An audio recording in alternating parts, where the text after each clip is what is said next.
सदन में उपस्थित माननीय सभी सदस्यों का मैं स्वागत करता हूं और इसी के साथ आज के सदन की कार्यवाही प्रारंभ की जाती है।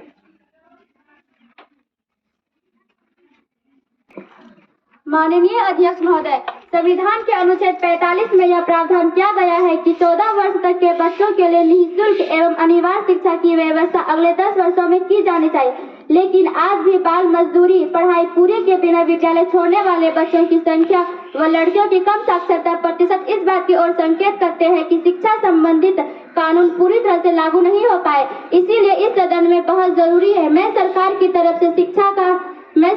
तरफ से सदन में शिक्षा का अधिकार पर एक विधेयक पेश करती हूँ एवं सदन में चर्चा हेतु प्रस्ताव देती हूँ। धन्यवाद।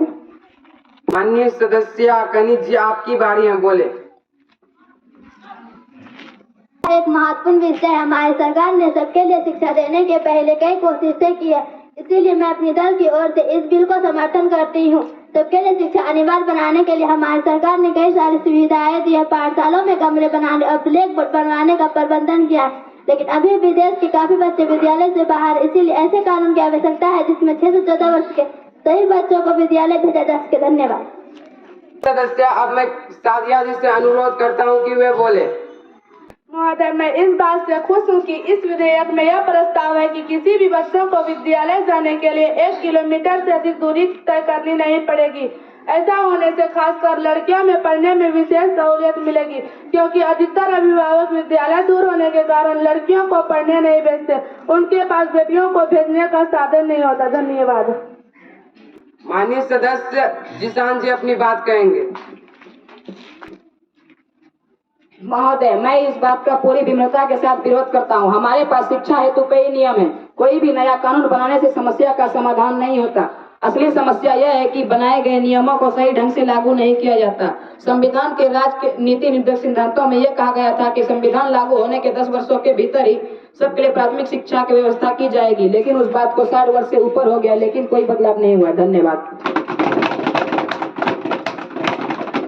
महोदय, माननीय सदस्य को इस विषय की पूरी जानकारी नहीं है। मैं सदन को यह बताना चाहती हूँ कि इस विधेयक में एक प्रावधान है, जो बच्चे अभी तक विद्यालय से नहीं जुड़े हैं, उनके उम्र के मुताबिक कक्षा में नामांकन करने तो विशेष तैयारी करवाई जाएगी। इसमें दलितों तथा विकलांगों पर विशेष ध्यान दिया गया। कनिज जी, आपका समय समाप्त हो गया, आप बैठिए।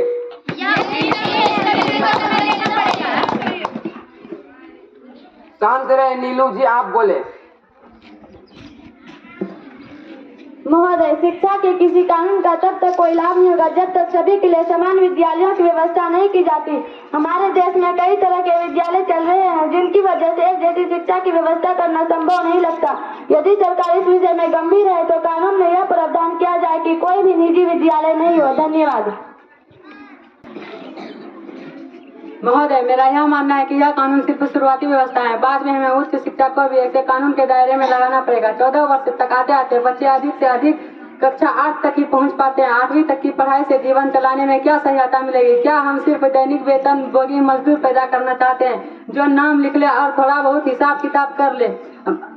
मेरा मानना है कि अगर आप चाहते हैं कि मजदूर का बेटा मजदूर न हो, तो इस कानून को व्यापक रूप से उच्च शिक्षा तक बढ़ाया जाए। धन्यवाद। विधेयक पर आम सहमति नहीं बन पाई, इसलिए मतदान की प्रक्रिया अपनाई जाएगी। सभी सदस्यों से अनुरोध है कि जो विधेयक पक्ष में है वो हाँ बोले और जो विपक्ष में है वो ना बोले। हाँ। पक्ष में बहुमत है, पक्ष में बहुमत है, पक्ष में बहुमत है। विधेयक पारित हुआ। आप सभी माननीय सदस्यों को मैं सरकार की तरफ से बहुत बहुत धन्यवाद देती हूँ कि आपने इस बहुमूल्य विधेयक की पारित करने में अपनी सहमति प्रदान की। इस विधेयक के परिणाम बहुत अच्छे होंगे। इस विधेयक में लागू होने से देश के हर वर्ग के बच्चे को शिक्षा की प्राप्ति होगी और हमारा देश तीव्र गति से आगे बढ़ेगा। आप सबों का बहुत बहुत धन्यवाद।